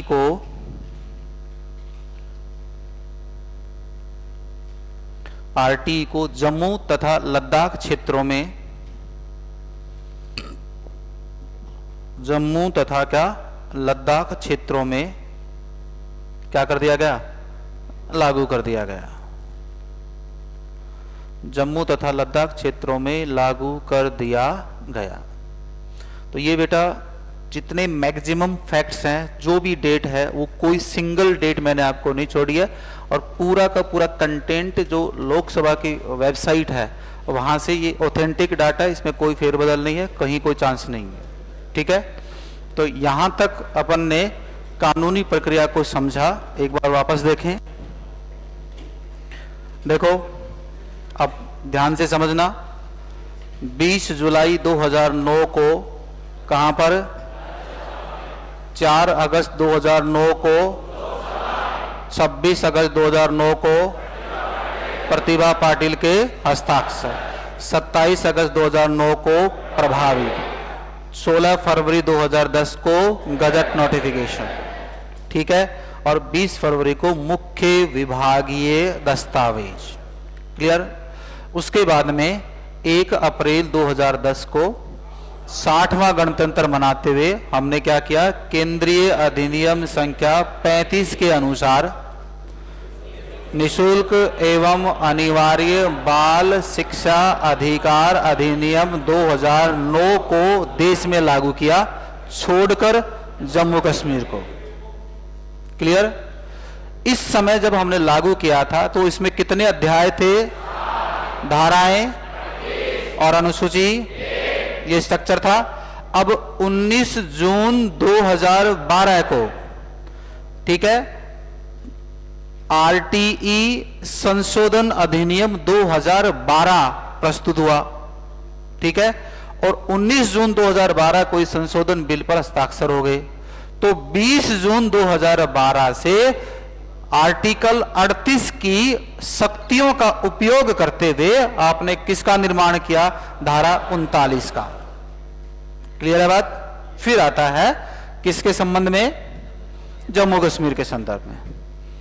2 अगस्त 2019 को सत्र 2019 का, मतलब 2019 के साल का, अब हर साल बहुत सारे संशोधन होंगे, उसमें संशोधन संख्या कौन सी थी, 34। ठीक है, 34वें संशोधन अधिनियम के तहत क्या हुआ, 5 अगस्त 2019 को राज्यसभा में, 6 अगस्त 2019 को लोकसभा में, और 9 अगस्त 2019 को राष्ट्रपति के क्या हुए, हस्ताक्षर। कौन थे इस वक्त, रामनाथ कोविंद, हस्ताक्षर हो गए। फिर है क्या कर दिया गया, 370 के सब सेक्शन 35A को निष्प्रभावी कर दिया, और अब राह आसान होगी कि हम आरटी एक्ट के सारे प्रावधानों को जम्मू और लद्दाख क्षेत्रों में लागू कर सकते हैं। इसके संबंध में 5 अक्टूबर 2019 को क्या हुआ भाई साहब, गजट नोटिफिकेशन हुआ, और इसके साथ साथ 31 अक्टूबर को 2019 को फाइनली हमने क्या कर दिया, आरटीई एक्ट को लागू कर दिया। यहां तक ठीक है। तो पहला सेगमेंट है कानूनी प्रक्रिया का, उसको हमने फिनिश कर दिया। शायद कोई डाउट नहीं होना चाहिए। यस और नो, अरे है क्या, चल सकते हैं आगे। ठीक है, उसके बाद में दूसरा सेगमेंट लिखें, आरटीई की संरचना। कानूनी प्रक्रिया खत्म, अब लिखें आरटीई एक्ट की संरचना।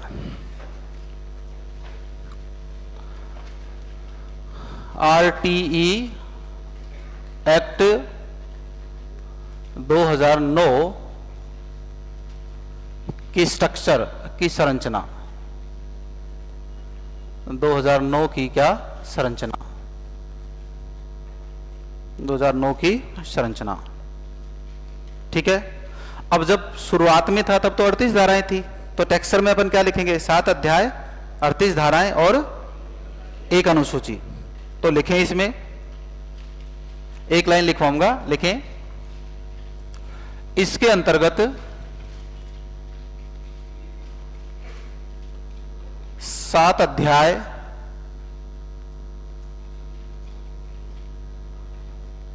38 धाराएं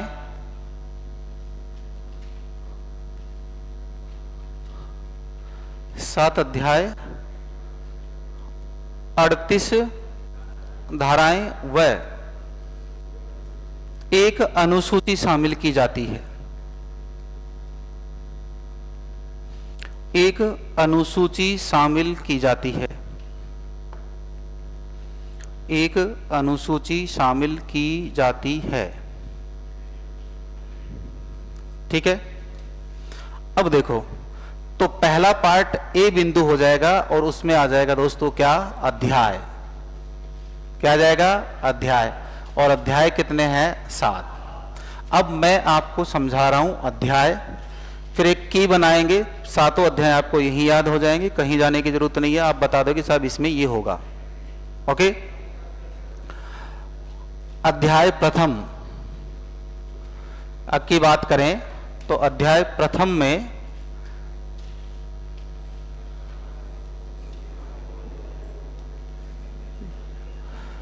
RTE एक्ट 2009 की प्रस्तावना का उल्लेख है। किसका उल्लेख है बेटा? अब आप कोई भी किताब पढ़ते हैं, सबसे पहला पेज खोलते हैं तो सबसे पहले हम क्या पढ़ते हैं, प्रस्तावना पढ़ते हैं। याद रह जाएगा कि RTE के अध्याय प्रथम में RTE की प्रस्तावना का उल्लेख है। ओके। और इसमें जो धाराएं आएंगी वो 1 व 2 धाराएं इसमें टोटल होंगी शामिल। क्लियर? उसके बाद में अध्याय क्या है, अद्वितीय। अगर द्वितीय अध्याय की बात करें तो इसमें RTE एक्ट 2009 का विस्तृत उल्लेख है। अब उस किताब का प्रस्तावना पढ़ने के बाद मूल किताब शुरू होती है कि नहीं होती है? भाई मूल किताब शुरू होगी कि नहीं होगी? तो मूल किताब को ऐसे की बनेगी, देखना लास्ट में आप सारे अध्याय अभी बता दोगे। तो किसका उल्लेख है बेटा? RTE एक्ट का विस्तृत उल्लेख है और इसमें धारा 3, 4 और 5 टोटल कितनी धाराएं हैं? 3 धाराएं हैं। ठीक है। तो पहले में क्या, प्रस्तावना, दूसरे में विस्तृत उल्लेख। अब इसमें आएगा कि किताब लिख दी, तो किताब लिखने वाला का भी तो कोई वर्णन होना चाहिए ना। तो इस अधिनियम को बनाने वाले कौन है? सरकार। तो सरकार ऐसी कोई चीज नहीं है कि वो पर्टिकुलर ये है सरकार ये बनाएगी। सरकार में जो कार्यरत कर्मचारी हैं या अधिकारी वर्ग हैं वही तो बनाएंगे। और वो कब बनाएंगे? जब उनको दिए जाएंगे अधिकार और वो अपने कर्तव्यों का क्या करेंगे, पालन, तब जाके क्या बना है, अधिनियम। तो देखो अध्याय 3 की बात करें, तृतीय की बात करें, स्थानीय प्राधिकारी। अब शब्द को समझे बेटा। स्थानीय प्राधिकारी का मतलब है केंद्र सरकार के कर्मचारी मतलब अधिकारी वर्ग और राज्य सरकार के अधिकारी वर्ग। स्थानीय प्राधिकारी के अधिकार, वही उसको आप अधिकार दोगे अधिकारी को, तब जाके वो क्या बनाएगा, अधिनियम बनाएगा। बिना अधिकारों को तो आप नहीं बना सकते ना। तो सरकार ने किसको अधिकार दिए?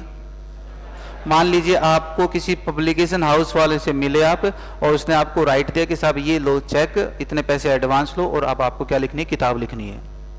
ठीक है, जब अधिकार मिलेंगे तभी तो अधिनियम बनेगा कि नहीं बनेगा। और अधिनियम को बनाने का क्रेडिट किसको जाएगा? अधिकारियों को। अधिकारी किसके हैं? सरकार के। तो यहां पर एक शब्द आएगा समुचित सरकार के। किसके बेटा? समुचित सरकार के स्थानीय प्राधिकारियों क्या अधिकार व माता पिता के दायित्व है। माता पिता के दायित्व है। इसका मतलब यह हुआ कि बच्चा तो क्या है? छोटा है। और अधिनियम को किसके लिए बनाया जा रहा है? बच्चे के लिए। तो बच्चे से पूछा गया कि भाई एक बात बता कैसा बनाए, तो बच्चे ने कहा अगर मुझे पता होता कि कैसा बनाना है तो तुम्हारी जरूरत क्या थी, मैं खुद ही बनवा लेता। तो बच्चा साइड में हो गया। तो फिर क्या कहा गया कि भाई ऐसा करो, बच्चे के माता पिता को क्या कर दो? शामिल करो। और बच्चे के माता पिता का ये कर्तव्य है कि वो शिक्षा लेने के लिए बच्चे को कम से कम स्कूल में भेजने का कष्ट तो करे, तो ये अपने कर्तव्य को निभाएं। तो समुचित सरकार के अधिकारियों को क्या दोस्तों? अधिकार और माता पिता के दायित्व है। तो पहले में क्या है? प्रस्तावना। दूसरे में क्या है? विस्तृत उल्लेख। और तीसरे में है बनाने वाले का जिक्र। बनाने वाला कौन है? समुचित सरकार। क्लियर होगी बात? अब आपने अधिनियम बना दिया। क्या कर दिया? अधिनियम बना दिया। चलो ठीक है, अधिनियम को लागू कहां करोगे? स्कूल में। अरे बच्चा शिक्षा कहां लेगा? स्कूल में। कहां लेगा? स्कूल में लेगा कि नहीं लेगा? तो अध्याय 4 किसको शामिल किया गया? विद्यालय के मानक। क्या बेटा? विद्यालय के मानक। याद कैसे रखना है? अध्याय 4 में है विद्यालय। विद्यालय में अक्षर हैं 4, अध्याय 4 में है विद्यालय। नहीं समझे? कितने अक्षर हैं विद्यालय में? तो कौन से अध्याय में है विद्यालय? और इस अध्याय में 4 ही चीजें हैं। कितनी चीजें हैं? 4। पहले तो क्या है? विद्यालय के मानक, पहला हो गया। अब विद्यालय के मानक मतलब स्टैंडर्ड ऑफ स्कूल शामिल कर दिया। अब विद्यालय अकेला कुछ नहीं कर सकता जब तक उसमें कौन ना हो? शिक्षक। कौन ना हो बेटा? शिक्षक। याद रहेगा? तो विद्यालय, विद्यालय में कौन? शिक्षक। तो तुम्हें कहा गया कि जाओ विद्यालय में पढ़ाओ, तो तुमने कहा नहीं, ऐसे तो नहीं पढ़ाएंगे जब तक सरकार पढ़ाने का अधिकार न दे। समझ? तो दूसरी वस्तु क्या आ गई? शिक्षक के अधिकार। क्या आ गए? तो शिक्षक ने क्या मांगे? अधिकार मांगे कि मुझे पढ़ाने का क्या दो? अधिकार। तो सरकार ने कहा अधिकार तो दे देंगे, लेकिन ये बताओ कि तुम्हारे पास योग्यता तो है क्या? भाई पढ़ाने का अधिकार दे देंगे, तो दूसरा शब्द क्या आ गया बेटा? योग्यता। तो आपसे सरकार ने कहा कि तुम्हारे पास योग्यता है क्या? तो आपने कहा कि साहब ऐसा है, योग्यताओं की बात मत कीजिए, हमने कट्टा भर रखा है। ठीक है। और अगर सुनो, हम ऐसे हैं, अगर योग्यता नहीं भी होगी तो अगले 3-4 महीने में हासिल कर लेंगे, कैसे भी हासिल कर लेंगे, वो हमारा काम है। आई बात समझ में? तो योग्यता की बात मत करो जनाब, आप तो नौकरी दो। तो देखो पहली चीज क्या रखी बेटा? दूसरा शिक्षक के, ये दूसरी चीज हो गई कि नहीं हो गई? और तीसरी क्या होगी? शिक्षक की योग्यता। और तुमने दी एग्जाम और तुम हो गए सेलेक्ट। सेलेक्ट होने के बाद तुम कहां गए? स्कूल में। तो अब तुम्हारा कर्तव्य बनता है कि स्कूल में जाकर बैठना नहीं है, क्या करना है? पढ़ाना है। तो चौथा शब्द क्या आ जाएगा? शिक्षक के, बोलो, कर्तव्य। 4 चीजें हो गई कि नहीं हो गई? यही तो बताया था। बोलो, अध्याय 4 में है कौन? विद्यालय में कितने अक्षर हैं? तो अध्याय 4 में कौन है? और इसमें 4 ही विषय वस्तु हैं। पहला क्या है? विद्यालय के। नंबर 2 शिक्षक के। नंबर 3 और नंबर 4 शिक्षक के दायित्व या शिक्षक के कर्तव्य। याद रह जाएगा। विद्यालय में अक्षर है 4, तो विद्यालय है अध्याय 4 में। अब बताओ पहले में क्या? दूसरे में, तीसरे और चौथा। पहले अध्याय में क्या है? दूसरे में, तीसरे में समुचित, चौथे में कौन? विद्यालय। यहां तक क्लियर है? अब सुनो, विद्यालय जब तक विद्यालय नहीं है जब तक उसमें बालक ना हो। क्लियर है बात? और बालक को पढ़ाने के लिए क्या बनेगा? पाठ्यक्रम। क्या बनेगा? पाठ्यक्रम। तो ध्यान दें, अध्याय 5, अध्याय 5 पाठ्यक्रम। बेटा कल की है आपकी छुट्टी, ठीक है, इसलिए अगले 3 मिनट तक चुपचाप बैठे रहो। पाठ्यक्रम निर्माण करने वाले अब मैं वापस रिक्रिएट नहीं करूंगा ना, कल फिर परसों जब भी क्लास होगी उसको लिखाऊंगा, पहले समझ लो। 2-3 मिनट लगेंगे, ज्यादा तनाव नहीं आना है ना। अध्याय 5 में पाठ्यक्रम निर्माण करने वाले अधिकारी के अधिकार। अरे रुको यार, क्या कर रहे हो? नहीं, क्या ये क्या कर रहे हो? मैं 5 मिनट ज्यादा ले लूंगा, देखो उठ के जाओ तुम, क्यों कमाल करो? बाद में बनना, इसको सेट कर लेना उसको। अरे यार, इतना एक डेकोरम आपके एक इस लाइफ में होना चाहिए, ठीक है? थोड़ा सा तो ये चीज समझो कि वो इंसान यहाँ खड़ा है वो जल्दी नहीं कर रहा है, तो तुम तो शिक्षा लेने वाले हो ना, तो इसको तो थोड़ा सा तो वो करना चाहिए ना कि हाँ ठीक है 2 मिनट में क्या, जब मैंने बोल दिया कि 2 मिनट और लगेंगे। पाठ्यक्रम निर्माण करने वाले अधिकारियों के क्या अधिकार एवं क्या दोस्तों दायित्व है। अब सुने, अध्याय 4 में कौन आ गया? और विद्यालय में आपको किसने रख दिया? तो गुरुजी ने कहा आ तो गया मैं यहां पर करूं क्या? तो विद्यालय के प्रबंधन ने कहा कि पाठ पढ़ा। क्या पढ़ा? पाठ पढ़ा। तो शिक्षक ने कहा कहां है पाठ? अब सुने, कहां है पाठ? तो विद्यालय ने कहा अध्याय 5 में है पाठ। याद रह जाएगा, 5 में है पाठ। तो पाठ्यक्रम किस में आ जाएगा? अध्याय 5 में। क्लियर? तो याद रहेगा, ठीक है। उसके बाद अध्याय क्या है? 6। इसको याद रखने का तरीका, बालक कितने साल का कक्षा में जाएगा? 6 साल का।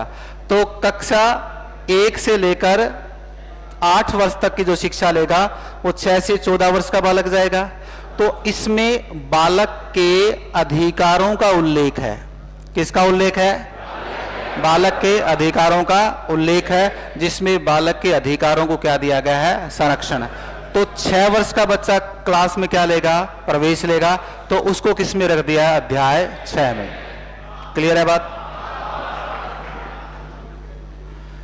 पहले में क्या है? प्रस्तावना। दूसरे में विस्तृत, तीसरे में समुचित सरकार, चौथे में विद्यालय में अक्सर कितने विषय वस्तु? पहली विषय वस्तु विद्यालय के, नंबर 2, नंबर 3 और नंबर 4। अध्याय 5 में है तो पाठ्यक्रम निर्माण करने वाले अधिकारियों के अधिकार। और अध्याय 6 में क्या है? बालक, उसके अधिकारों का संरक्षण। और अध्याय 7 में है बेटा सरकार की धाराएं, सरकार का विशेषाधिकार, जिसको बोलते हैं अध्याय 7। और उसमें आएगा प्रकीर्ण। क्या आएगा बेटा? प्रकीर्ण मतलब प्रकरण विशेष में सरकार चाहे तो बदलाव कर सकती है। याद होगे साथों के साथ? एक बार रिपीट कर दो फिर चले जाना। पहले में क्या? Number 2, number 3, number 4, number 5, number 6 और 7 में सरकार का प्रकीर्ण। बहुत बहुत धन्यवाद।